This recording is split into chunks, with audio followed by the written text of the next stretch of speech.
There are 13 surnames that should not exist in the places where they are found.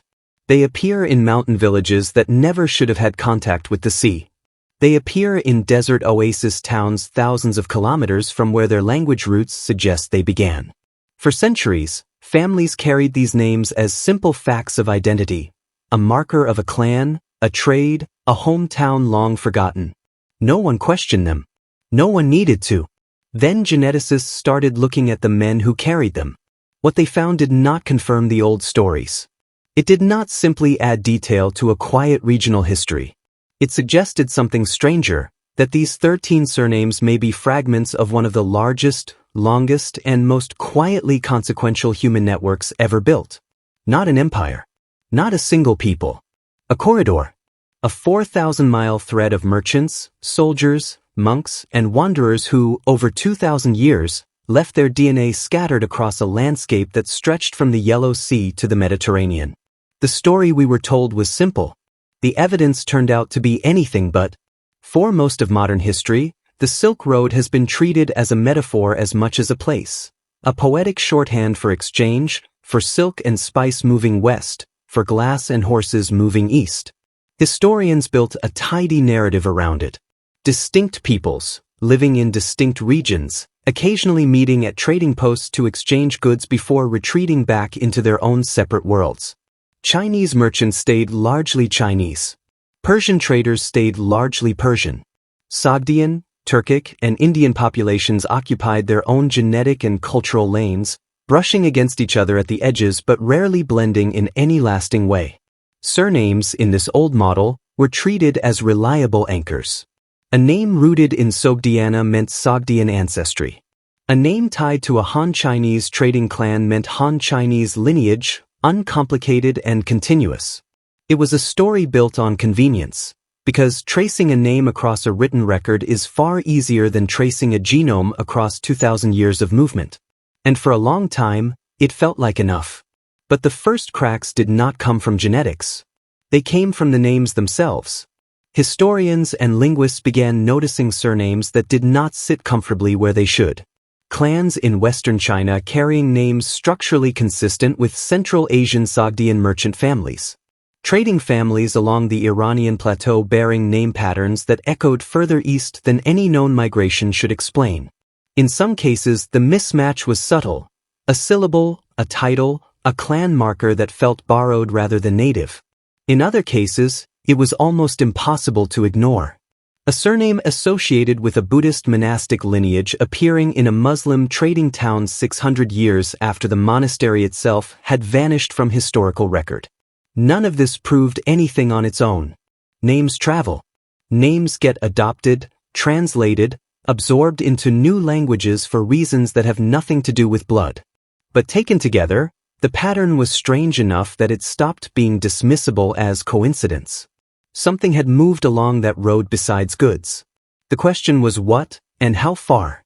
This is where genetics entered the story and where the investigation stopped being guesswork. Two tools became essential. The first was the Y chromosome, passed from father to son almost unchanged across generations, moving in near lockstep with surnames in patrilineal societies. If a name and a Y chromosome lineage tell the same story, that is powerful evidence of continuity. If they diverge, something has interrupted the line. Adoption, intermarriage, a name taken on by outsiders, or a population absorbing a lineage that did not originate with them. The second tool was broader. Autosomal DNA, the genetic material inherited from both parents and reshuffled every generation, which carries a wider signature of ancestry, not just one lineage, but the accumulated mixture of hundreds of ancestors going back centuries. Where Y chromosome data traces a single thread, autosomal data reveals the weave. Researchers studying communities along the historical trade corridor, from the Darim Basin through Central Asia and into the Iranian plateau, began comparing these two layers of evidence against the surnames families had carried for generations. If stories like this fascinate you as much as they fascinate me, it might be worth subscribing, because there is a lot more hidden in the human past than most of us were ever taught. What the data showed was not a simple confirmation. It was not a simple contradiction either. It was something more complicated than either outcome, and far more interesting. In several of the 13 surname lineages studied, the Y chromosome data lined up cleanly with the geographic origin the name implied. A family that had always claimed descent from an early Sogdian merchant clan did, in fact, carry a Y chromosome lineage strongly associated with ancient Central Asian populations. The old story in that case held. But in others, the story fractured. A surname historically tied to a specific Chinese trading guild carried a Y chromosome lineage more consistent with populations from far to the west, a genetic root that did not match the name's supposed origin at all. And the autosomal data, the fuller ancestry picture, showed something even stranger: layered admixture. Not one clean line of descent, but multiple ancestral streams braided together over centuries, East Asian, Central Asian steppe-related, and West Eurasian components appearing in combinations that no single historical narrative fully explained. That was not a contradiction. It was a signal. The old model, separate peoples, brief contact, minimal blending, could not account for genomes this mixed, this layered, this old. Something had been happening along this corridor for far longer, and far more intimately, than trade alone would suggest. Researchers began proposing explanations, and it is worth sitting with all of them, because none is fully proven and each tells a different version of the same deeper truth. The first explanation is straightforward admixture through generations of intermarriage. Traders did not simply exchange goods at the edges of their territories. Many settled. They married into local families, raised children in oasis towns, and their descendants carried both the name and the blended ancestry forward. Over 10 or 20 generations, a lineage that began as purely local could absorb enough outside ancestry to leave a permanent signature, while the surname, tied to the founding patriline, stayed unchanged. The second explanation is more unsettling: surname adoption without genetic continuity. In many trading societies, names carried prestige, guild membership, or legal protection. Outsiders, apprentices, adopted sons, absorbed clans, could take on a powerful trading family's name without sharing its ancestry at all. In this scenario, the name survived while the biological line quietly diverged from it, generation after generation, until the two told entirely different stories.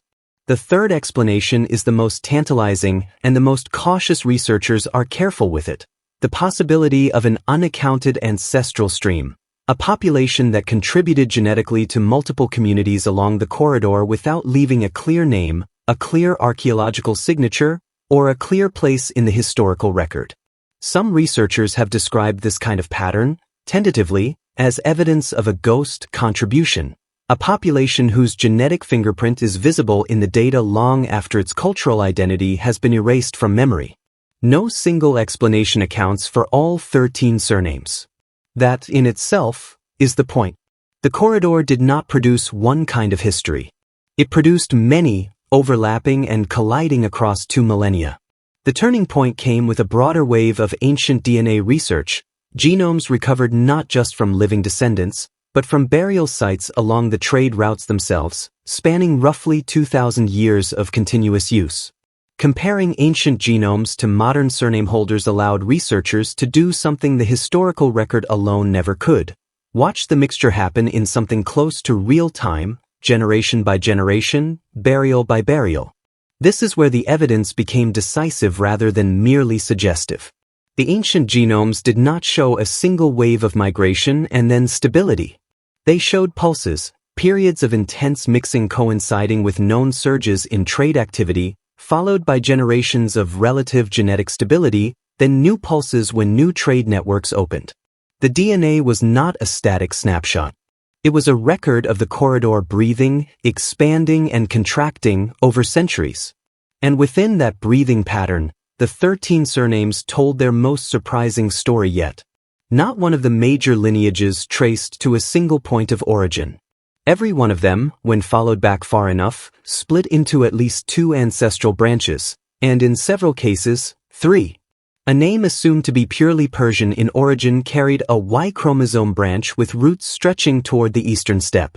A clan long assumed to be ethnically homogeneous within a single Central Asian valley carried autosomal ancestry pointing toward populations more than 3,000 kilometers to the east, with no clear historical account of when or how that connection was made. Not the mixture researchers expected. Not even the direction they expected. The genome was not simply confirming that trade happened. It was revealing that trade had, in some cases, functioned almost like a slow, generational bridge, a mechanism by which entire lineages migrated not through conquest or mass displacement, but through centuries of small, repeated human choices. A marriage here, an apprentice absorbed there, a family that settled instead of returning home. This matters far beyond 13 surnames. Because what it suggests is that the story of the Silk Road was never really about goods moving between fixed, separate peoples. It was about people themselves slowly becoming the goods that moved, not through force, but through the ordinary accumulation of human relationships across generations. Populations we have long treated as genetically distinct, geographically separate, and culturally self-contained were, in fact, connected by threads of ancestry that most of their own descendants never knew existed. Human history rarely moves in the tidy lines historians prefer. It moves in currents, slow, layered, and easy to miss until someone looks closely enough at the evidence left behind in blood and bone. Picture, for a moment, the corridor itself. Not the metaphor. The place. A caravan moving through the Taklamakan at dusk, the sand still radiating the day's heat, the outline of distant mountains just visible on the horizon. A merchant's son, perhaps 12 years old, walking beside animals loaded with goods he cannot fully name in the language of the town they are approaching. He will marry there, most likely. His children will speak a language his grandfather never knew. They will carry his name forward, unchanged on paper, while everything beneath it, the blood, the ancestry, the deep genetic inheritance, quietly transforms with each generation that follows. He does not know this. He cannot know this. He is simply moving, the way his father moved, the way traders had moved along this same corridor for longer than any single family could remember. But 2,000 years later, a fragment of him, a Y chromosome marker, an autosomal signature, will surface in a research dataset, and someone will notice that it does not quite fit where the name suggests it should. That mismatch is not an error. It is a message, carried across 2 millennia by people who never intended to leave one. What the DNA reveals, in the end, is not a cleaner version of the old story. It is a more honest one. The 13 surnames were never simple anchors to a single place, a single people, a single unbroken line. They were vessels, carrying names forward through centuries while the ancestry beneath them quietly absorbed, blended, and transformed with every generation that walked the corridor. The Silk Road was not a road that people merely traveled. It was a road that traveled through people, reshaping who they were at a level no historical record could ever fully capture. Science has not simplified this story.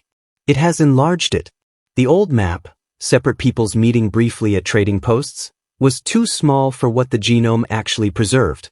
What remains is a deeper, more layered history, one where identity was never as fixed as a surname implied, and where the deepest record of human connection was not written down at all. It was carried, silently, in the blood of everyone who ever made that long walk between one world and another. The map is still incomplete. It may always be. But every genome recovered from that corridor adds one more thread to a picture far richer than the one we were first given, proof that even the names we think we know best can hold histories we never expected to find. If you want more stories where the evidence quietly rewrites what we thought we knew, let me know in the comments which name, or which people, I should trace next.